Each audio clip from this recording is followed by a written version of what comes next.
Debbie, the last time we did a recorded interview, that was audio only. So thank you very much for agreeing to come on with Zoom this afternoon. How are you?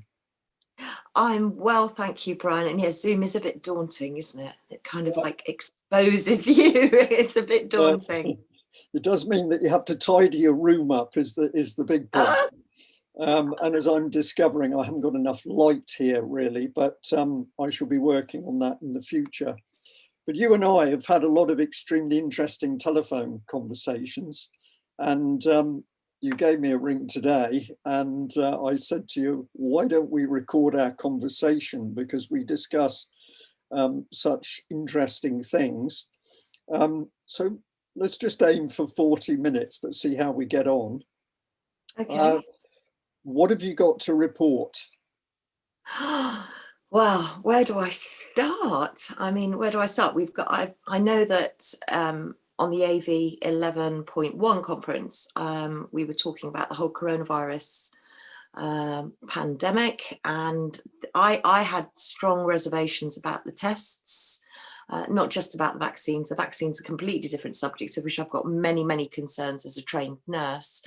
And my best friend is a virologist, and he also has extremely grave concerns with regards to the vaccine.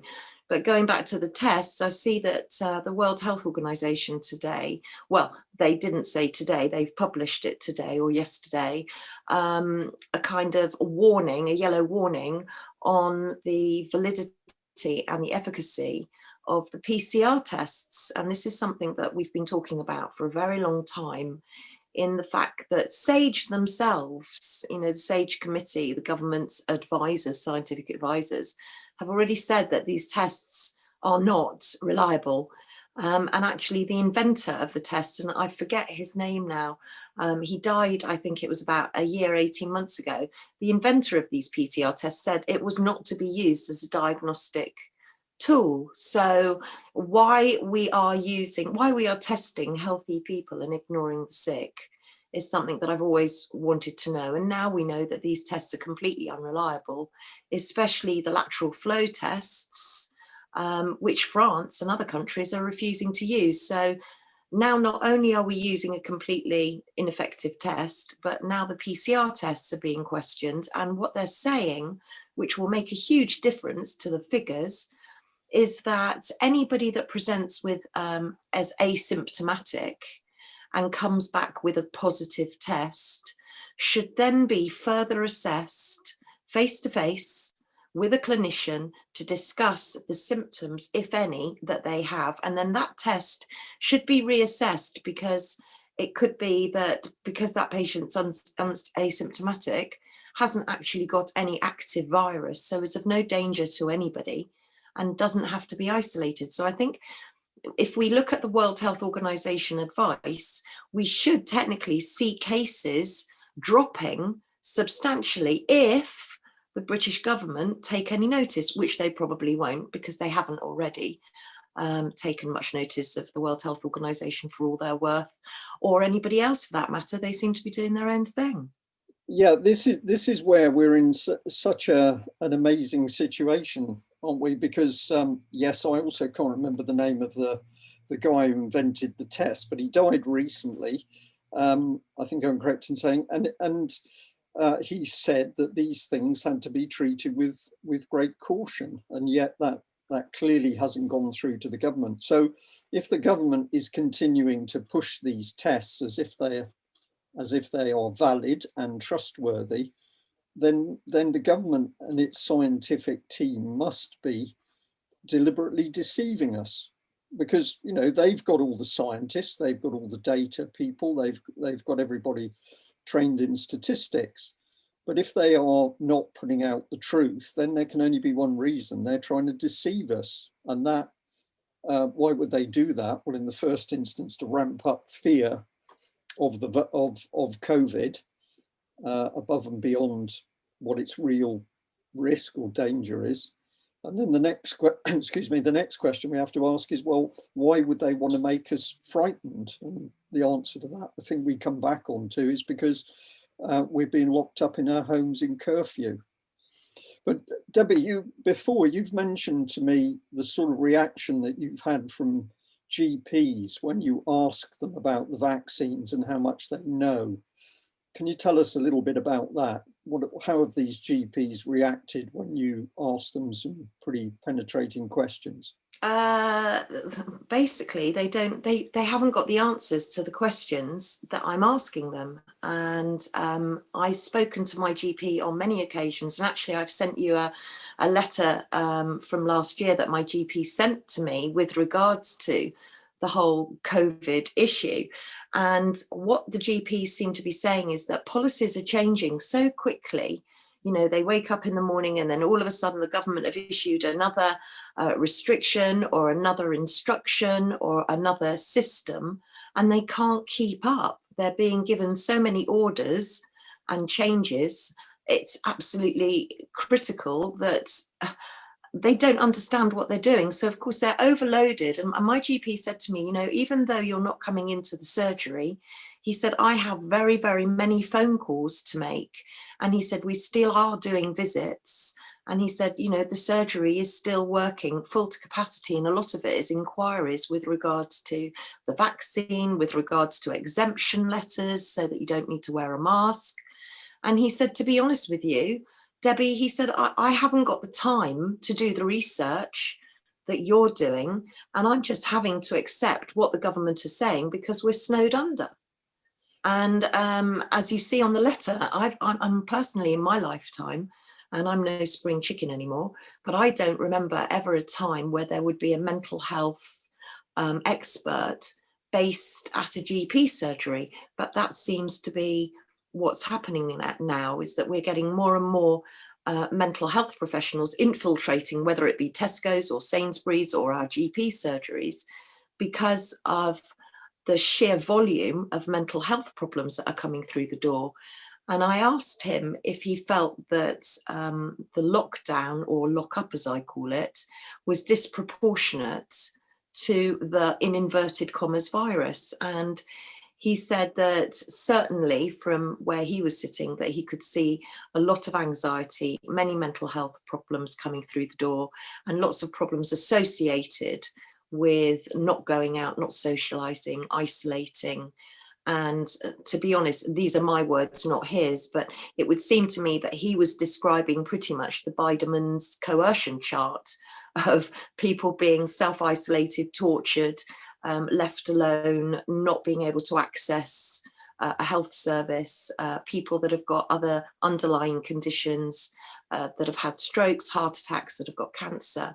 And he was very concerned that those people are indeed being put to the back of the list. So I worry for the GPs, and I worry for the junior doctors in particular, who are having to take orders from their seniors or from management that aren't medically trained, and they're having to deal with so much information changing every single day that they're complying, but completely innocently by default, if you like. The government are almost setting these doctors up for a fall, because we know that community pharmacists are going to come into play. And what then will happen to our GPs? Will they vanish forever?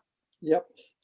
Debbie, several points there. Let's just do the first one with the response to you from your GP.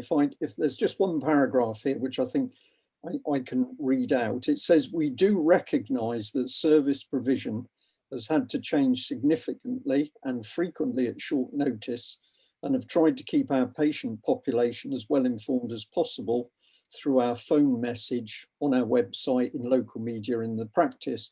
We do also recognise that change such as this is unsettling for patients and often inconvenient, and we're very sorry for that. Overall, we have actually increased the number of patient contacts we now make in a day to try and promote accessibility and continuity of care, as well as opposing other means of contact such as e-consult, more details of which are available on our practice website.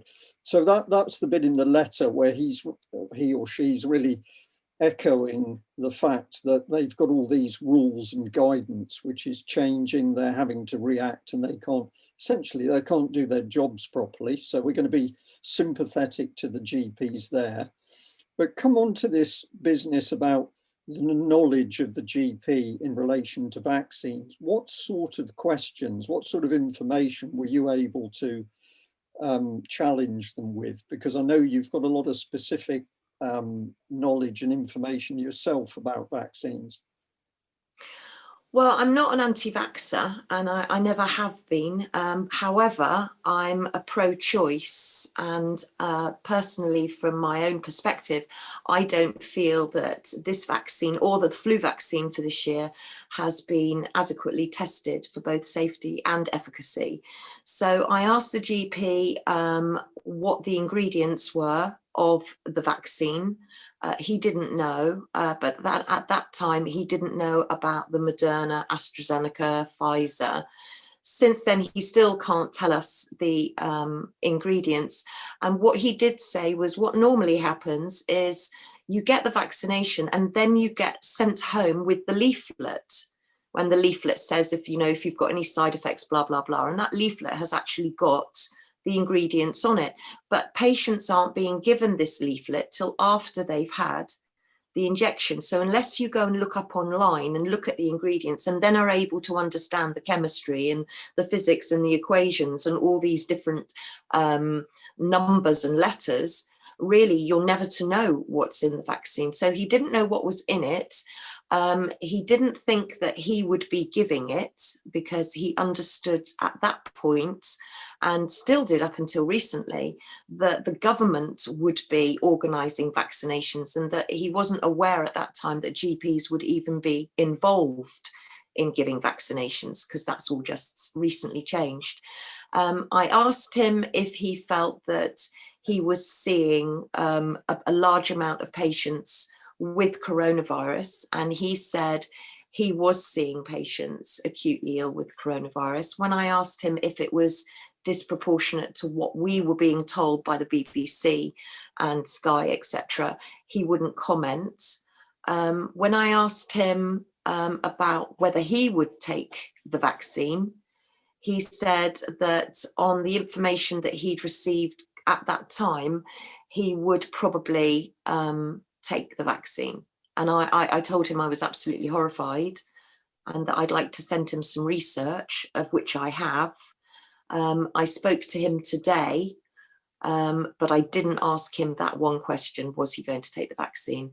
I think he's sort of trying to keep that a little bit close to his chest. So he didn't really know anything other than, oh, and also it wasn't just my GP, it was Mark Donovan, the chief pharmacist in Boots, because I emailed him directly as well, because Boots had got a prescription of mine wrong. They'd given me the wrong controlled drug by mistake at the pharmacist. So I was in contact with Mark Donovan anyway over other issues. And I wrote to him similarly about the vaccine, what was going to be in it, who was going to be liable for it. I asked my GP that too, because I said, well, if the manufacturers aren't taking liability for any side effects or any injuries caused as a result of vaccination, is it down to the GP? Is it down to the person that injects you? Is it down to the company that injects you? So are Boots taking liability? And they refused to comment. And when I suggested that Boots, the chemist, and my GP had become an arm of, or a sort of, yeah, an arm of the government, I will say, an arm of the government, they refused to comment. They wouldn't comment on that. And I've got that in writing too from Mark Donovan. So nobody really wants to admit that they're part of the scheme, but they all seem to be being roped into it, whether they like it or not. Right, and the point you've made there, that you've got even GPs who don't understand what's in the vaccine they're administering. This is incredible, really, isn't it? I mean, we could always say that GPs have been very vulnerable to the pharmaceutical sales people from the big, the reps from the big drug companies coming round and selling drugs. And then GPs, many people have said GPs for many years are just looking at their computer screens and what the relevant drug is in making a medical diagnosis and assessment of the medication. So they've become more vulnerable because they're just using the pharmaceutical guidance more but you would expect them to at least know what they're giving people. But this is really bringing home the fact that they don't understand that at all. And I mean, I used to work alongside a pharmaceutical rep when I was nursing, and this goes back to the 80s. They were incentivizing GPs back then. You know, the reps would be eager, really eager to get an appointment with a GP, to sit in front of them and try to say to them, look, if you have this particular brand of tablet or lotion or potion, we will give you, and you prescribe that enough, we'll give you a defibrillator for the surgery, or we'll give you some nebulizers for the surgery, or we'll repair your roof, or, you know, you can have some extra medical equipment. So the pharmaceutical industry, being a pharmaceutical rep, was always about doing a deal with the doctor so that you get, you know, brands of medication. You can get the same medication, like something like, for example, ibuprofen. So you can go to the chemist and pay a fortune for Nurofen, which is, you know, the one that everybody's heard about, or you can go and get the unbranded version of ibuprofen. I can't even say it now, but you don't need to get Nurofen, is what I'm saying. You can get the cheap version, and it's exactly the same drug, but you're being targeted. So pharmaceutical reps would always target GPs, and appointments were precious. You know, receptionists get calls day in, day out from different pharma reps, desperate to sell their wares. It's almost like a snake oil merchant. And I remember, I'm going to say, from my early days when I was, well, I had family members who were working in the NHS, as some of them were nurses. There, we also had some doctors in the family as well. And I came into in contact with a lot of people in the hospitals up in London.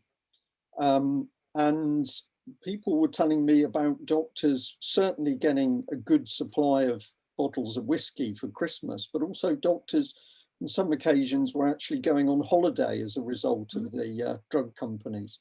So this was pretty persuasive marketing, and that undertone is still going to be there with the vaccines, even though they've got the added impetus of the government pushing it. So we've got the GPs don't know what they're administering. We've got the same with Boots, the chemist, and the other pharmacies that are getting on board with the programme. And our Chief Scientific Officer, Brian, let's not forget our Chief Scientific Officer, Patrick Vallance, who has £600,000 of shares in GlaxoSmithKline, and also many of these clinical trials that are going on now are funded by the companies. So there's always been conflicts of interest when it comes to research, because much of it is researched by the industry itself. Yes. No, the bit that I didn't quite, I'm going to say didn't quite understand. You were talking about sort of medical expertise coming alongside the GP surgery, and I'd like you to say if I've got that right and tell us a bit more. But earlier today, I was told something which I find really quite incredible, and that is apparently in Tesco's, if you're a member of staff who doesn't want to wear a mask, or perhaps you've got good reason for not wearing a mask, it makes you feel ill, or you've got respiratory problems or whatever, Tesco is not going to let you refuse to wear a mask. What they're now doing is bringing in a doctor to each of the big Tesco supermarkets, and any staff who are showing signs of rebellion against masks are going to be referred to this on-site medical expert.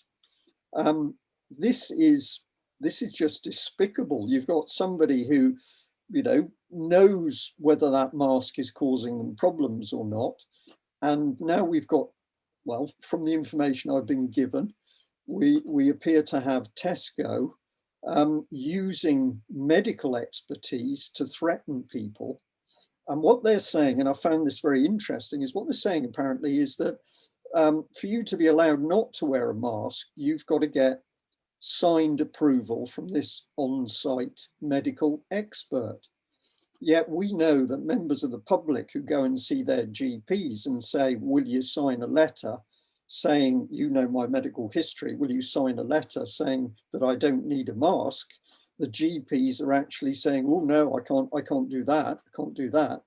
And therefore their patients and the public, the wider public, are being left in limbo because they cannot get medical support from the GPs. But it would appear, I'm going to keep saying appear because I'm waiting for some more confirmation, but I'm pretty sure what I'm saying is true. That in contrast, the supermarkets are able to use medical expertise as an enforcing agent. This is despicable, is the best word I can get out, I think.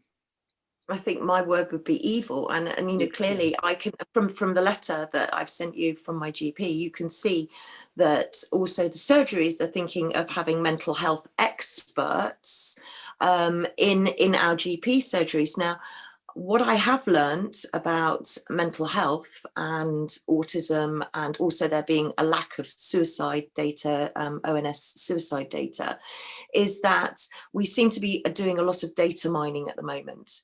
And it would be, I don't know if it'd be unreasonable of me to assume that the data mining with regards to this and the masks and mental health is that they're now looking at people that don't wear masks as having a mental health issue. And therefore, if they are exhibiting signs of non-compliance for whatever reason, they seem to be going on what's called now the computer system called RiO, which the NHSX are using. And the RiO, and a friend of mine who's actually a mental health nurse calls it the RiO Gulag, because if you show any signs or you mention to the doctor that you don't want to wear a mask, or that you can't wear a mask, or you don't want to comply, then or you say you're stressed about the lockdown, you're suffering anxiety, you can't sleep, you're worried, you're frightened, all the rest of it, all of that will go on your separate mental health medical records, I believe. And that's the system called RiO. I haven't done an awful lot of research into it, but I think it's something that I do need to go and explore further, because that's jeopardizing, putting everybody, it's setting them up to fail before they've even started, and labeling us as what? Dissenters? Are we being labeled as domestic terrorists? Well, Debbie, I think it's worse. I think you've hit the nail on the head. It's not that we're a dissenter. The inference is that if you refuse to follow the government's advice, you have mental health issues. And while you're saying that, I'm thinking to myself, well, this is very interesting, because I had a couple of letters from my GP surgery followed up by a phone call from a young lady saying that vaccination slots were now available, and would I like to go and visit them for a vaccination? And I said, I certainly won't be going for a vaccination, to which the young lady said, why? And I said, because I don't believe the vaccines are safe. To which she said, oh, yes, of course it is, because they've been cleared by Public Health England. And I responded to that, and what makes you think that means they're safe? And there was a long pause, and then she said to me, but I've had one myself. And I said, well, in that case, you really need to go and research what the risks are of vaccines. But to come to your point, I had that exchange with her. Does that mean that she went away and I now have on my medical records that there's some concern about my mental health because I've refused vaccines? And if there's anybody listening to this discussion who thinks that's a bit of a wild and outrageous thing to say, what many people still don't realise is that with the MAPA arrangements, the multi-agency public protection arrangements, where there is a partnership between the NHS, GPs, mental health, education, police, social services, they specifically allow the use of hearsay information to record a potential risk against somebody. So if perhaps you have a neighbour, you have a bit of a dispute with a neighbour, and the neighbour whispers in somebody's ear that you've been aggressive with them over the garden fence, then that piece of information is put down on the MAPA record as if it's bona fide evidence-based information. So this has been happening in the MAPA system for many years, at least, I'm going to say at least 10 is my guess. But now we're seeing the same thing, being the same technique being used across to enforce adherence to the government's COVID advice. This is Soviet in its nature, the use of mental health as a weapon. Absolutely, and I can see that it's going to get worse, and I can see also that people aren't aware that when they phone their doctors, their GPs, and they say that they're anxious for whatever reason, then that will automatically go on this RiO system. And then what happens to your data? Because we've spoken before about NHSX and the way that they have now subtly changed. Well, I don't believe we've even got an NHS anymore. I think we've actually got a COVID health service as opposed to a national health service. But, you know, all of a sudden we've seen that little X back next to NHS. So it's the NHSX. So we're digitalizing everything. So now all of our data is going to be on the NHS blockchain, which Matt Hancock has been very busy already installing within the UK NHS system, along with Nicole Junkerman and our chief scientific officer, and they all sit around a table and they make decisions that are not, in my opinion, in our best interests. Well, you've mentioned Miss Junkerman. We've also got Google in there, and of course the government had announced that we were going to have organisations like GCHQ apparently assisting the NHS. While you were talking there, I just called up the RiO system. It's called RiO EPR system. It says it's a future-proof electronic patient record system for community mental and child health providers. So there we've got the instant mental health in with it. I've got a little bit of background noise from the fan on my computer, which I don't know is going to get in the way. We will see. But it says, and I'll just read this because if Mike Robinson was with me, he would be laughing. It says that it's our RiO EPR system was developed in collaboration with many healthcare experts. Today, it's trusted by thousands of healthcare professionals. So there's the inference on the paper that trust us, you can trust us. This is an independent piece of software, and it's only there for your benefit. But of course, you're absolutely flagging up the risk. Somebody makes an accusation, you've got mental health problems. The moment that piece of data is in that database, you are tarnished as a person. You are branded with that accusation. You're just tarnished, you're targeted, I think, because there comes a time when they decide, because we know with the Coronavirus Act 2020, you know, they have got rights now to come into your home. They can section you with one person only. They can remove your children. They can pretty much run roughshod over you. And if they think that you've got mental health problems, then I can see they're going to be using the old, oh, we're going to remove you to a place of safety. Yeah. If they consider that we are a risk to the wider community. So I think it gets very dangerous. Yes, and I smile at that, Debbie, because there's many people have been telling me off gently over the last few weeks, because increasingly when I give a UK column report, I resort to the fact that what I'm talking about is dangerous. And I use it all the time, but the reason I use it all the time is because we're getting more and more information about what's really happening, and it absolutely is dangerous, but we'll have a bit of a smile about that. So the other thing that you've mentioned to me that you feel very uncomfortable about is the use of swabs and the testing. What's caused your concerns about that? Well, you know, in my day, we did simple things, like we did a sputum test where somebody spits a bit of sputum into a pot or a bit of spit. We did urine tests where somebody would pee into a pot. We did stool tests where someone would poo into a pot. It's not very pleasant, but hey, you know what?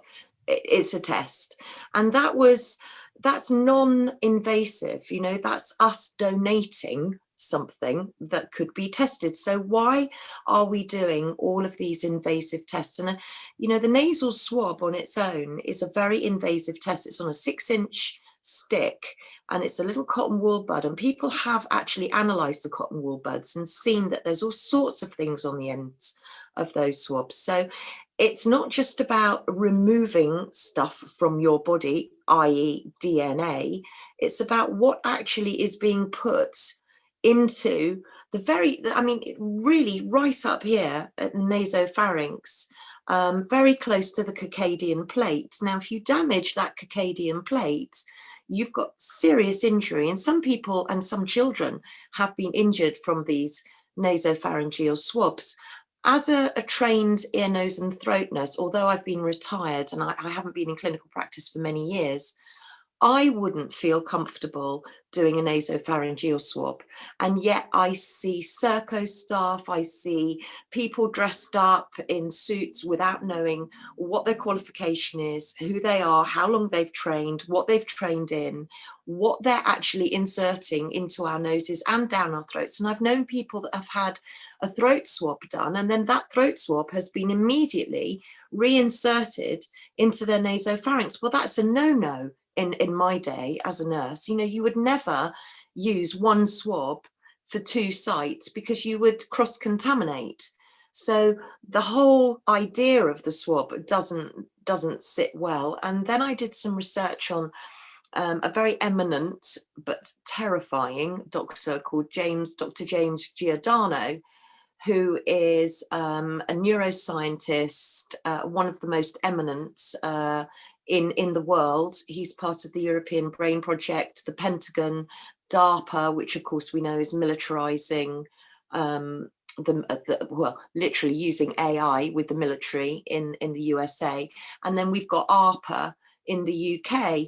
Now, Dr. James Giordano gives many lectures online on YouTube. You'd be very interested actually to watch, or if anybody's listening, to page into one of his lectures, because he's a very intimidating gentleman who walks in, and to all of his military audiences, the first thing he says is, do not applaud me now, because basically, if you don't, how can I put this politely?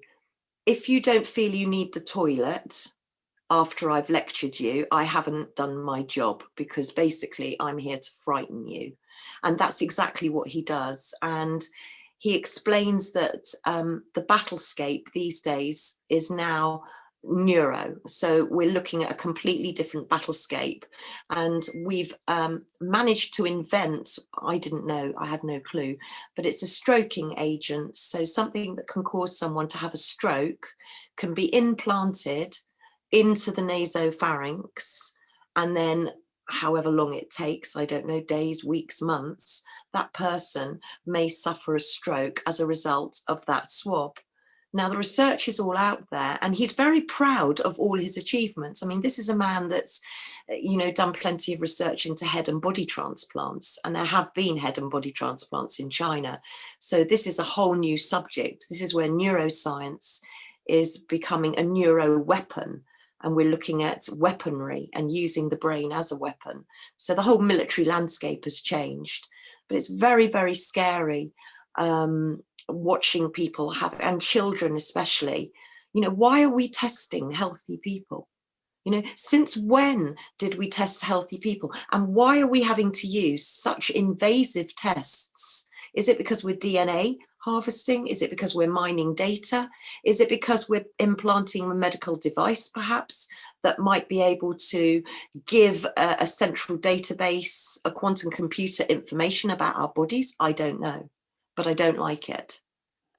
You don't like it. I absolutely don't like it. And I haven't watched much of Mr. Giovanni. James No, Giordano, Dr. James Giordano. I think it's Giordano or something. Yeah, okay. When you first mentioned him to me, I did go and have a look at that particular lecture. And yeah, you look at the man and you say, I'll use that crude expression, he appeared to be getting off on the fact that what he was saying was so dark and sinister and threatening. And there's no doubt from the professional way he put it across, he wasn't talking about what we could be able to do. He was absolutely talking about what is available and where they are going. And I would say that the average human being wouldn't want to go in any of the places that he thinks is just so fantastic. So we've got all of this in the background. We know that we've got global companies like Google now being brought right into the heart of the NHS. We've even got the security services going in. We know that they're hoovering all of our data. And we know now that the two of the vaccines at least are not normal vaccines. We're now moving into the area of some sort of interference with DNA. Now, we could argue it's the very early days and we shouldn't be worried, but the key point is that nobody is giving the public the real detailed information as to what games they're playing with DNA. No, and I think interestingly, the word vaccine is interesting, because I've said all along, ever since this started, it seems as though we've all, without consent, entered into the biggest clinical trial that there's ever been in the history of mankind. And I'm not even sure that this fits the description of a vaccine anymore. What is a vaccine? Because this one seems to be made up with hydrogel, possibly nanoparticles, not to mention any other, and anything else they want to put in, like luciferase, which is bioluminescence. So it means effectively, and they're talking about a snake bite now, about sending everybody out a Band-Aid. And you put it on the back of your hand and rip it off. It'll arrive by drone, by an Amazon drone, and you put it on the back of your hand, and then you rip it off, and there's little tiny micro needles in it, and then you're vaccinated. So I'm not even sure that this is a vaccine anymore. And I'm particularly worried about the children, because they have nasal inhalation vaccines, and the nasal mucosa is very sensitive. So I'd be very concerned about children having a nasal vaccine as well. I'm not even sure it is a vaccine, Brian, with all the things that is going inside it. Possibly nanodust. Dr. Carrie Majid is an amazing doctor who's done an awful lot of work on the vaccines and about transhumanism 2.0, and about how these vaccines could potentially either change us, modify us, and alter us forever, that we'll never ever be the same, because these will affect the DNA. And also there's Professor Dolores Cahill, who's saying that the dosing of the vaccine and the way that the UK are going and following nobody's advice except their own, by the look of it, could cause people to have serious side effects, possibly deaths, within 2 to 3 months of the first vaccine, the first dose. So, because their bodies could react to another virus in between the doses, and their bodies could go into total organ failure. So there's plenty of evidence out there to suggest that this vaccine is A, not got a very high efficacy, and B, the safety studies that we're doing are just not, they're not efficient enough. The AstraZeneca vaccine, for example, I think it's maybe only be a very small cohort of patients over 55, and yet we're giving AstraZeneca as priority to the over 83s and the over 70s without it ever being clinically tested. So elderly people, very elderly people, being given the vaccine. And of course, this is so convenient, because if they die a little bit later, they say, oh, well, of course, they were elderly, they were going to die anyway, or they were elderly and they tested positive for COVID, so the chances are they were going to die. They cannot lose from giving them the vaccine, because if they die, they've got plausible, excuse the pun, deniability as to why these elderly people have gone. And they're widening the goalposts now too, Brian, because I don't know if you know, but Public Health England, there's been a change of directive, again, another one. And I don't know if you know, but at the moment, it's anybody dying within 28 days of a positive COVID test that gets recorded as COVID death. Well, that's being changed now to 60 days. So anybody testing positive within 60 days of a positive COVID test will have that down on their death certificate. So, of course, anybody that dies of total body failure or organ failure as a result of the vaccine, or a swab possibly, or a stroke, is going to get, it's not going to get noticed. Yes. It's not going to get noticed at all. Yeah. And then the other thing that I was told about earlier this afternoon, I still need to check this, so we'll just talk about it raw, as it were, unless you can confirm it. But a gentleman told me that the BBC was reporting that parents who had a vaccine were being told they really shouldn't be cuddling the children for a while. Now, if this is true, and I didn't get a chance before we've sort of gone live, as it were, to check it out, but viewers can check it out. But I wouldn't be surprised if this is the sort of thing, because the social distancing, the masks, are all to do with disrupting our normal positive human interaction. So if you can come up with an excuse to break parents away from their children, you've already locked the children up in a house. That's the curfew, the lockdown, where the tension rises. The children, a lot of them are really missing their friends. So that deprivation of social interaction is adversely affecting the mental health of the children. And then you go another level and say, well, if you're a parent, you mustn't be cuddling and comforting your own child. So now you're really driving this very vicious wedge in. So I can't say this is real because I have not seen the report of it myself. I will follow it up. Could I believe that they are doing this? I certainly could.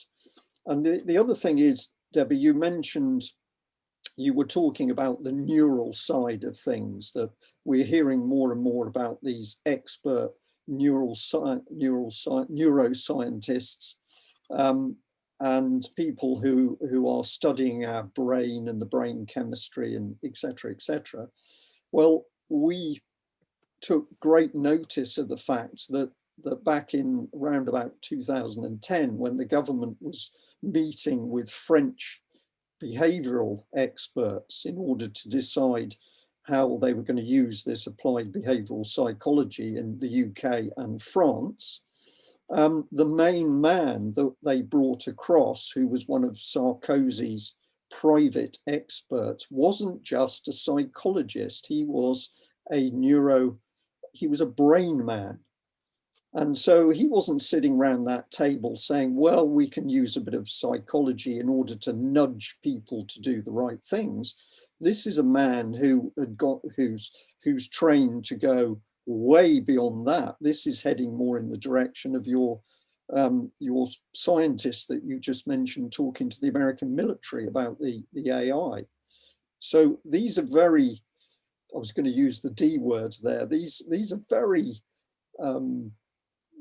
how do I describe it? Evil people, because they're not fools. On the contrary, many of them are highly intelligent, but they appear to be very callous. They appear to be almost sociopathic in the way they talk, or they are heading towards being psychopaths in their detachment from human love and kindness. And of course, we've talked about this before, back in July last year. So it's coming to the fore even more, isn't it? Who are these experts? What are their true psychology? And should we trust them? Do you trust them?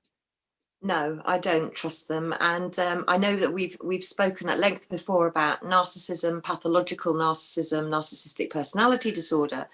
And since our conversation, I've gone one step further and had to have a look at something else called the dark triad, which is actually what you've just mentioned, but probably didn't even realize, in that the dark triad is narcissism, Machiavellianism, I can't say that word either, Brian, you'll have to for me, thank you. Yeah. And psychopathy. So those three overlying conditions make up the dark triad. And if you look at the characteristics of the dark triad, you can see quite clearly that our political leaders seem to have all of the characteristics in absolute abundance, which is not just evil, but it's actually terrifying, because these are people in power.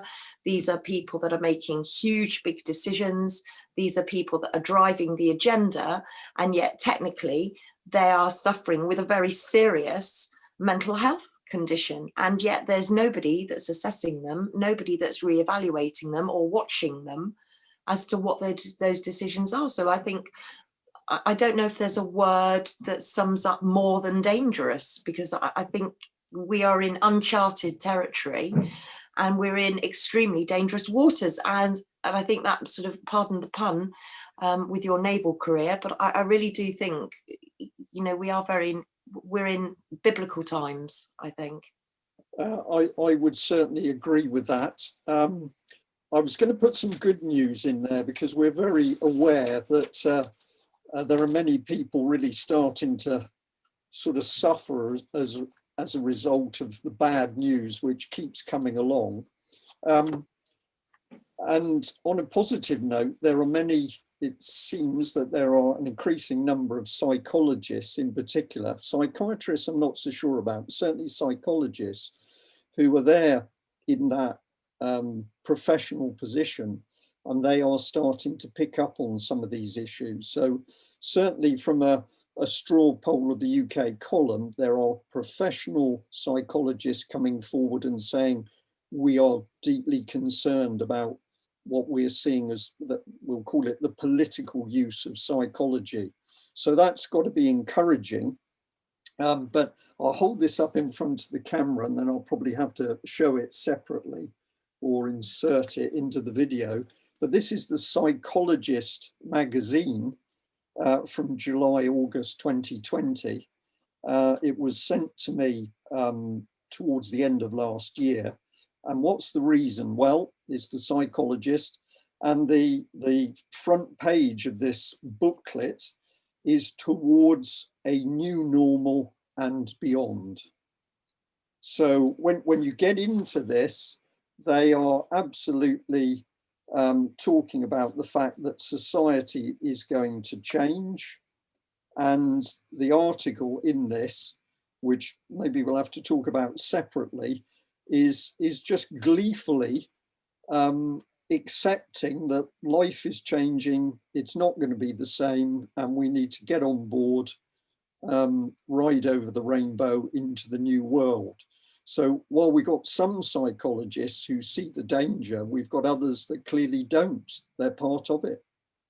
Oh, I think we're looking at the game theory, aren't we? We're looking at, Dominic Cummings wrote it in his blog, Reward and Punishment, where they're using psychological techniques on all of us. We've mentioned the Biderman's coercion chart. There's non-touch torture. And a lot of psychologists also are failing, I think, in their duty of care to all of us, anybody that's going along with this, because clearly the mental health problems caused by this behavior by people that are suffering from serious conditions, in my opinion, the consequences are, they're immense. And people say to me, do you have a crystal ball? You know, how do you know what's going to happen next? How do you know what the pattern of events is going to be? And the plans are all out there. And once you start learning about the personalities that are actually driving the agenda, and then you look for the agenda, because they've written it all down, they're not that clever.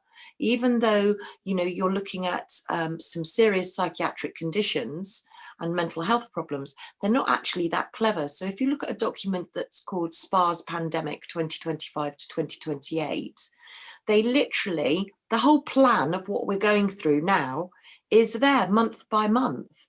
And it fails to amaze me, really, how if people were just to read this document, and it's a futuristic scenario that was compiled by the Johns Hopkins University, and Johns Hopkins is a big red flag for me, because they seem to be coming up in all sorts of things like Imperial College and Oxford and all the same old names. But they did this futuristic scenario for a coronavirus to be unleashed on the world in 2025. But they were very kind in the fact that they wrote a monthly plan, so January, February, March.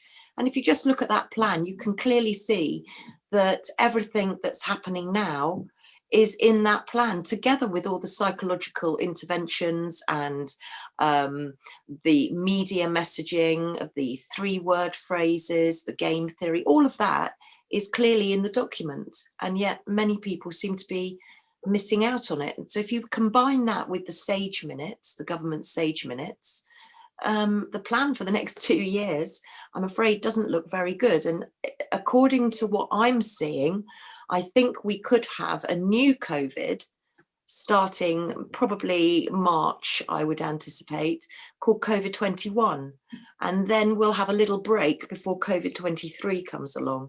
So that's what I'm seeing from the SPARS pandemic paper, and also the more involvement with children and pregnant women as well. So maybe ramping up the fear factor. We've now used granny and granddad and told children not to go and hug their grandparents because they might kill them, which actually, going back to your point, when we were looking at children and families, to me, this is child abuse. And if I stuck my child, or if I locked my child in my house 24/7 or 23/7, didn't allow them to go to school, and when they went to school, they had to stand in a circle and they weren't allowed to go and hug their grandparents or their friends, a year and a half ago, I would have had child protection down on me like a ton of bricks, telling me that I was abusing my children. And yet this is what the government are doing to every child on the planet right now. And to me, it's completely evil. Completely evil. Debbie, we're coming up to an hour, so I think we'll end there. But this SPARS pandemic document I've called up on screen. Shall I just read? If I read a little bit from their introduction, and we could say that we can do another chat and follow up on this particular thing, and you will get the opportunity to highlight the similarities between what they predicted in their futuristic exercise and what we've actually seen. These amazing coincidences keep popping up, don't they? But let's just read this. Sorry, read this introduction. It says, effective communication about medical countermeasures, including drugs, devices, and biologics, is often critical in emergency situations. Such communication, however, does not just happen. It must be planned and prepared for. One mechanism to develop communication strategies is through the use of prospective scenarios, which allow readers the opportunity to rehearse responses whilst also weighing the implications of their actions. This article describes the development of such a scenario, the SPARS pandemic 2025-28.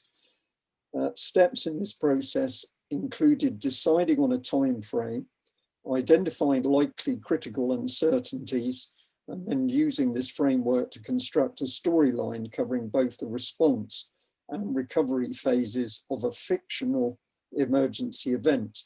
Lessons learned from the scenario development and how the scenario can be used to improve communication are also discussed. So isn't it fascinating that you have a virus pandemic scenario, but what's the focus on? The focus is on not how you're going to get in on the ground and stop it. The focus is on how you're going to communicate with the public. I think that's story. Pardon? Story. It's story. I mean, they said it there, that it's just story. Yeah. So Debbie, last question. How did you discover that document?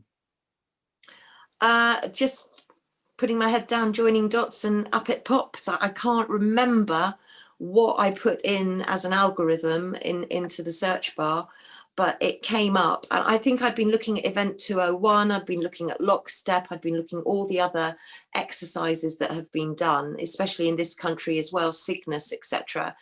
And I was especially interested in Johns Hopkins University because they seem to be as involved in all of this as Oxford in the UK and Imperial here in the UK.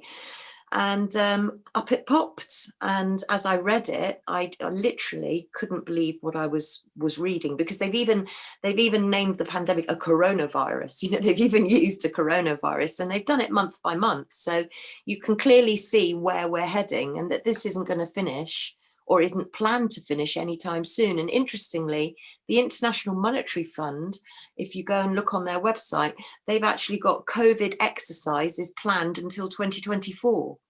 So, you know, this is planned for years ahead. This isn't going to end this summer or next winter or the following spring. We're in this for the long haul. And we'll just end on the fact that Boris Johnson said, you know, a little while ago, a day ago, that when he was asked, you know, when we're going to come out of lockdown, he got very vague indeed. But all he could stress was how dangerous this particular inverted commas variant of COVID was, highly contagious, and I can't really say. So yeah, I think the inference is that this game is going to be dragged out for as long as they can do it. What can we say to people that's a booster? For me, I would like to say to people, you've got to stand your ground. You've got to make the challenge wherever you get the opportunity. You don't want to be putting yourself at risk. You don't want to be starting an aggressive altercation with the police. But everywhere you can make sensible comments, you can talk to people, you can tell them why they're wrong, you can point them at the information. This is where we've got to go, but you cannot do nothing, because that's too much.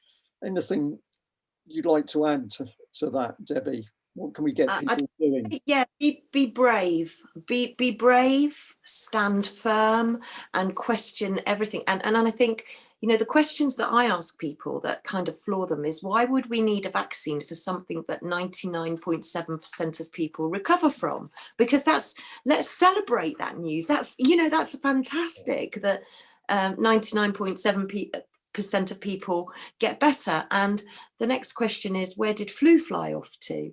And the next question is, why do you test healthy people and you're ignoring the sick? And I think once you turn the questions back on other people and maybe seed them a little bit, but to be brave and to stand your ground and fear nothing, I think, and question everything, question the narrative. Yeah, excellent. Debbie, thank you very much indeed. Thank you, Brian. It's been really good.